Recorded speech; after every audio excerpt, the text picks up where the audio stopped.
LDL bad cholesterol is bad, but oxidized LDL may be worse. What role might our diet play? Increased fruit and vegetable consumption has been reported to reduce the risk of developing cardiovascular disease, heart attacks, and strokes.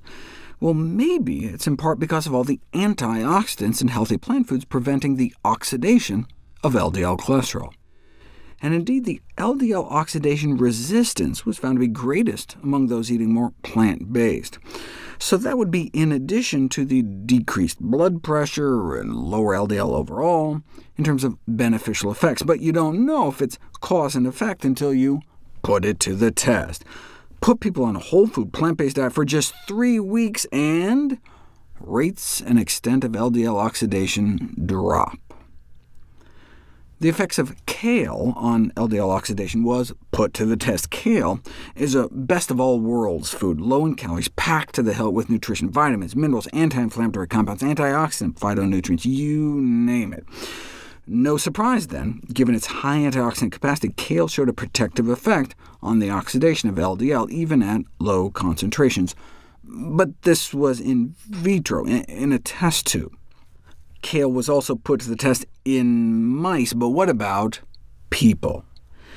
I did a video on this study on how kale juice improves coronary artery disease risk factors in men with high cholesterol. Extraordinary results, a 20% drop in LDL among the non-smokers, but they were drinking the equivalent of about 10 cups of kale a day.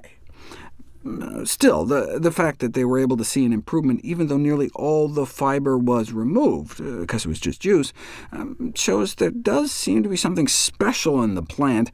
But can you get the benefit just eating the stuff? Let's find out. The effects of black and red cabbage on oxidized LDL. And by black cabbage, they mean lacinato kale, also known as dinosaur or Tuscan kale. They had people eat a bag of frozen kale and cabbage a day for just 2 weeks, which is, it's great, because you just keep it in the freezer, pre-wash, pre-chop, just throw into any meal you're making. And got significant reductions of total cholesterol, LDL cholesterol, and even blood sugar levels, and the antioxidant capacity of their blood went up, and so no surprise, they demonstrated significant decrease in oxidized LDL too. Would it have been better to take that red cabbage and ferment it into sauerkraut? Red or purple cabbage, one of my favorite vegetables, packed with antioxidants, yet dirt cheap and seems to last forever in the fridge, and it's pretty, and juicy, and tasty. I try to slice shreds off in any meal I'm making, but when you ferment it, not only do you add way too much salt, but you end up wiping out some of the nutrition. Here's the big spike in antioxidant capacity of your bloodstream in the hours after eating fresh red cabbage. Cut down by almost 30% if you ate the same amount in fermented form.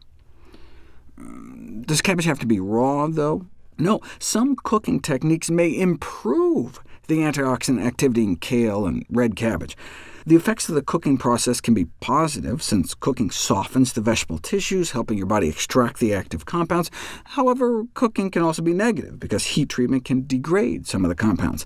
They looked at a variety of different cooking methods and concluded steaming may be considered the best home cooking technique to prepare kale and red cabbage, but with foods that healthy, the truly best way to prepare them is whatever way will get you to eat the most of them.